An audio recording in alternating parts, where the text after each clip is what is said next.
Richard Todd threw me 3 touchdown passes in 1 half. At the end of that game, nobody made too big of a deal about it, but Coach Sklopan said, well, I guess you made the team. I thought that was good. But the next year, we had a great team. Davidson was the team to beat. We had Richard Todd, who was a superstar, according to all the papers. Todd leads Davidson. Todd did everything. But behind Todd was a great team, especially a great offensive line. They were all juniors and pretty much all Catholic. We had Mike Logan. He was Corpus Christi. We had Rusty Rollins, Little Flower. Bo Gilmore, St. Pius. We had a guy named Gene Hines from St. Dominic's, and I was from St. Dominic's. And they were a heck of an offensive line. We played a great game, and we scored a lot of points. But I'll tell you one thing, this kind of, to me, kind of summed up my career. I mean, I caught some touchdowns and did some things. I never thought of myself as a star. But we played Murphy that year. And Murphy was undefeated, and they had a great quarterback. And he was the other big star. His name was Page. And he signed with Georgia. And, of course, Todd was going to go to Auburn, and then the Bear called him one day over the loudspeaker here at school. I still remember that day. Richard Todd, please report to the office. Private plane came down here and picked him up. Evidently, they flew him up to Tuscaloosa. And next thing we know, the papers say, Todd's going to Alabama. But we watched film all week on Murphy. They were undefeated. We were undefeated. And somebody else brought up, back in those days, you made the playoffs based on sports writers and something ranked teams. You didn't have area play, and you had to win your area. And there hadn't been a Mobile team in the playoffs forever. We were ranked #1 in the state. So, I mean, we were a pretty big deal. And we watched Murphy's film all week, and they were just coming out with concussions, like being worried about them. And they had these new helmets. Some of them you could pump up with a bicycle helmet thing, and some of them had water in them.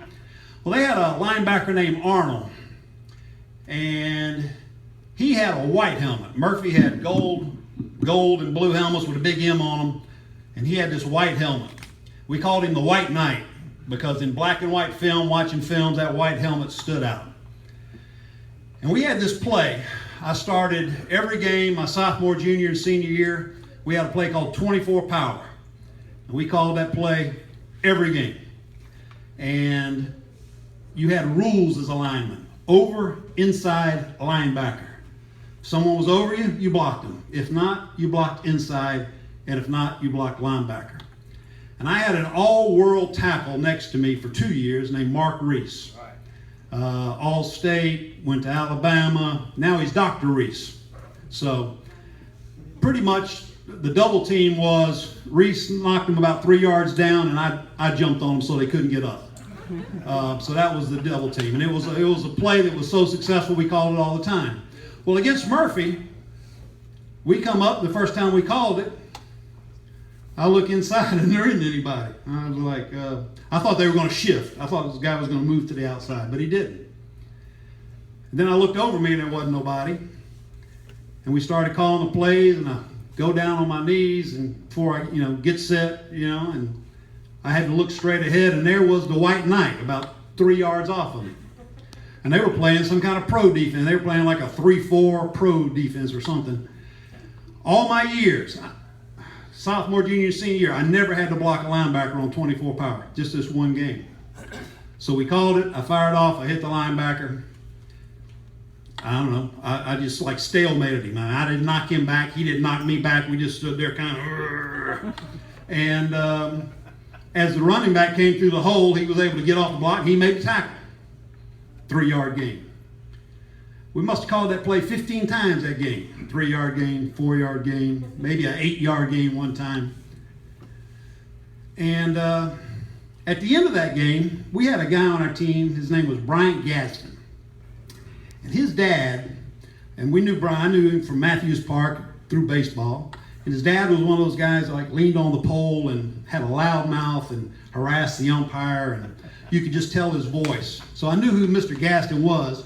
But I wasn't really friends with Bryant, and I didn't know I never said a word to his dad. And he came up to me after the game, and he shook my hand, he said, "Good game." And I guess I said thanks, or I might just look puzzled. I don't know why he was talking to me. And then he said, "You're the reason we won that game." And I was like, okay. And I wasn't the reason we won the game. We beat them 33-7. I mean, Todd, everybody contributed. But I guess somebody thought I did pretty good. Coach Hines didn't, because I think he graded me like a 62. Coach Hines was always a tough grader, and I don't think I ever get scored out of the 60s. But it was a pretty good feeling that he said that, and I thought I did my job. And that's all I ever did in football, was I always thought I contributed and held up my end of the bargain. Talking about that Murphy game, we were on the 4-yard line. I caught the touchdown pass that put us ahead late in the game. So, but we didn't win it. My good friend Bob Fleming scored on the other end. So, but I had some good games. I just I started a lot. I just did what I had to do. But the thing football taught me was, win or lose, you do the same thing every day. You go to work. If you win, you watch film, you go and work on the things you didn't do that well, you do drills to try to improve your skills. If you lose, you watch film, you run sprints, you work on things to try to get better. So I've been married 36 years. You got to work on that marriage every day. I mess up a lot. Raising kids, you got to work at it every day. Your job. You have good days, you have bad days. When it comes to a job, I think my job is to make the company better, people under me to make them better employees. A lot of people think their job is to complain about the company because you don't make enough money and, fire the guy who's not that good of an employee. But that ain't the way football players. We never watched a film and said, that's the reason we lost the game. If somebody wasn't doing a good job, you went out there and you worked on it to make him a better player.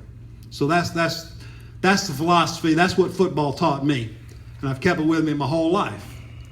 And, I'm here today to receive an award, but I guess I haven't been back to Davidson since I graduated, I don't think. But I'm glad you invited me so I could say thank you. Thank you to the coaches that I had, to the guys I played with, to all the great experiences.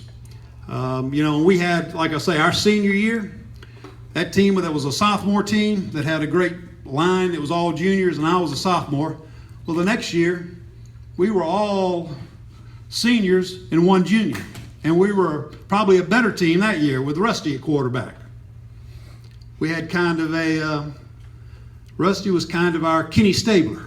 He was that kind of quarterback. I'll tell you a quick story about Rusty. One day we had a rain delay. We had 2-a-day practices, morning practice. It had just rained. The grass was about, how Bahia grows. It was about that tall. We're all just laying out there behind the gym, hoping that practice was going to be rained out like that was going to happen. Yeah, it didn't happen. We get a little bored. There's a guy named Joel Midget on our team. And he was in the family car, and he was like bragging about how good it was. It had 4 brand new tires. Rusty somehow talked him into, let me drive that thing, Joel. And Joel said, sure. So Rusty brought it out here behind the gym. I think he'd probably be arrested today if he did that, but he went behind the gym and started driving that thing and started doing these donuts. Grass was flying everywhere. We were in school, the Dukes of Hazzard was not a movie or show yet, but whoever wrote that, if he'd have seen that, would have been inspired. It looked like a scene from the Dukes of Hazzard. Grass flying everywhere. Rusty stops the car, gets out, flips him the keys, is like, yeah, pretty good car. I think mine's faster, but that's a pretty good car. Well, here's the funny thing. The trainers come out and say, hey, let's, time to go to practice. Coaches say, stop around, let's go to practice. So we all suit up, and we all go past. We're all walking past this car. 4 flat tires. We were all crying, but we were laughing so hard we were crying. Joel Midget was crying. I don't think he was laughing. I still don't know today how he got air in those tires. But Rusty was the gunslinger. We were so good our junior year. Bo Gilmore, Russ, he called him Russ. He just tell whatever, we would call a play. Coach Yancey sends in all the plays. Coach Yancey, a fantastic coach. I don't know if his name's been mentioned enough, but got the out anytime you want. Russ, throw him the out. It was automatic. If Coach Yancey sent in a slant play like a pass 50, a quick slant, and Russ didn't, or Bo didn't think it was there, no, throw me the hook or throw me the out. I had a little banana pattern idea where I'd go out, break outside, and then go back behind the linebacker when he couldn't see me, and I'd get open. I'd go back and tell Russ, yeah, it's there anytime you want it. So, I mean, we had that kind of communication. It was just it was a machine. I remember I called a pass my junior year with Todd. We played McGill, and we were behind in the fourth quarter, and I was on maybe Johnny had gone in to replace me. I didn't come out very much. You know, Coach Yancey didn't believe. He was like an NFL guy. If he had Tom Brady, he played the whole game. Coach Yancey didn't substitute much. But we were losing that game, or we were behind in the fourth quarter, and we had a fourth down play. And Coach Yancey had a way of pinching your arm to get your attention. And he was pinching my arm so hard, I was like, oh, God. And he said, I want you to run 83 hook, and I normally did the flats. He said, but I want you to go hook in the middle and tell Todd to throw it to you. And then to add a little more pressure, right before I started running to call a play, he said, and you better catch it. I was like, oh, God. And I ran the hook pattern, and Todd threw me a damn grounder. I mean, I had to drop to my knees, and I barely caught it, but I did. And the next play, Jack Thomas, our halfback, 24 power. Mark Reese cleared it out for me, and I jumped on the guy. He ran through the hole and cut it back to the right, and we ran a touchdown, and we beat them. Well, the next year we played the McGill team. They were supposed to be pretty good. We beat them 44-7. So that's kind of offense we had. But anyway, I'm honored to be here. I'm honored to see all my guys here that I went to school with. It's better than I thought it was going to be. Actually, when I got the call, and the more I thought about it, I just looked forward to it. It's great to see all of you. Everybody here deserves to be here. We had some really good teams. We worked really, really hard. Football's hard. To this day, I kind of judge people. Here's a new manager, and I'm a manager. Like, hey, how you doing? I'm thinking to myself, I don't think he's a football player. So I think I'm gonna do better than him.